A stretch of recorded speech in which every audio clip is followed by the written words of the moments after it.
Hey guys, what's up? It's Riz here, and I'm doing yet another roleplay review. This log is called Masenko, and it is done by Ikenbon for his character Koshiro. And in it, we have Ko and Kalen, an NPC. It's a background. I'm going to say it's a background slash combat. Even though where it takes place isn't live, it's still combat. And this is the worst synopsis of what actually happens. But I guess like if you were to read the back of this book and like that was it, you'd be like, oh no, I'm gonna put this down. That's not. No, this is on the Airbus ride to Pineapple Cove. Koshiro has a vivid dream. This is Koshiro remembers and explains to himself why he joined the Yakuza and confronts an inner demon of his dead brother. That's the synopsis of it.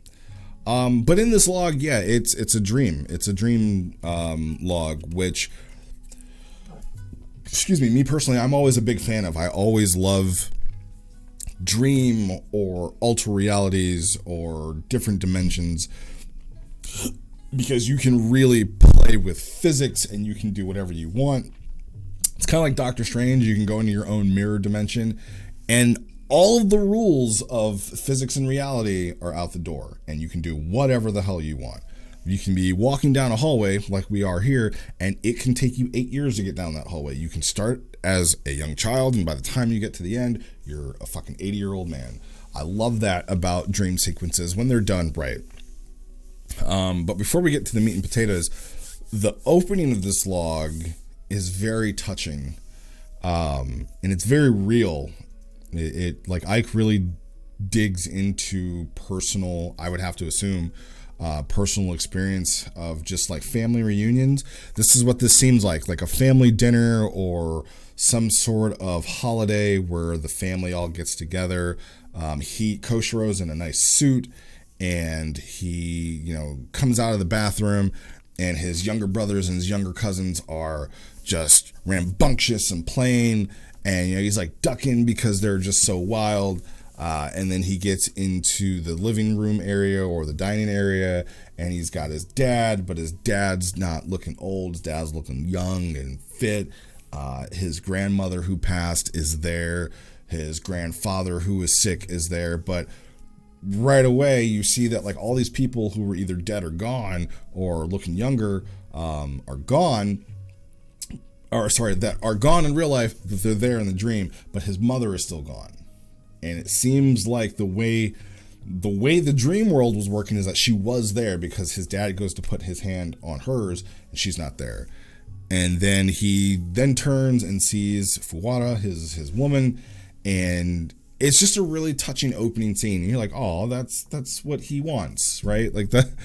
It's a dream, and this is what he misses. This is who this character is. We get to see outside of the tiger tattoo and the Yakuza appearance and the sharp eyes and the sharp eyebrows.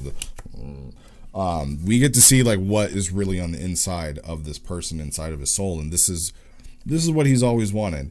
And we get to this. I am going to say like the hallway sequence was weird to me.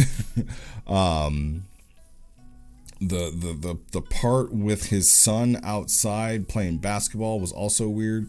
I did think it was kind of interesting and kind of cool. I said this in the live stream. It's always funny to me when kids are creepy in stories like this. Like they know more and they say stuff that is not really childlike. It's very adult-like. So yeah, that was really cool and really interesting. And then we get to the real meat and potatoes of it. Was his dead brother shows up, and I'm not going to read and tell you the story, but it's heavy and it explains why Kosho joined the Yakuza. I was telling Ike this. The reason that's explained in the log gives him a more heroic background. It doesn't absolve him of his sins, but it does give him more of this it's kind of not your fault that you did the wrong things, but you did all the wrong things for all the right reasons. That's the best way to explain it. And I personally would have just had it be he was a bad guy, and then he had this moral awakening of like, I should stop being bad, I should get my shit together and turn my life around. But yeah, it was good. And then there was just this really intense battle between his ghost remembrance of his of this person. It's his brother, and it's just really intense, and it's really well written, and he gets his ass whooped, and then he fires this Masenko, and it kind of is like,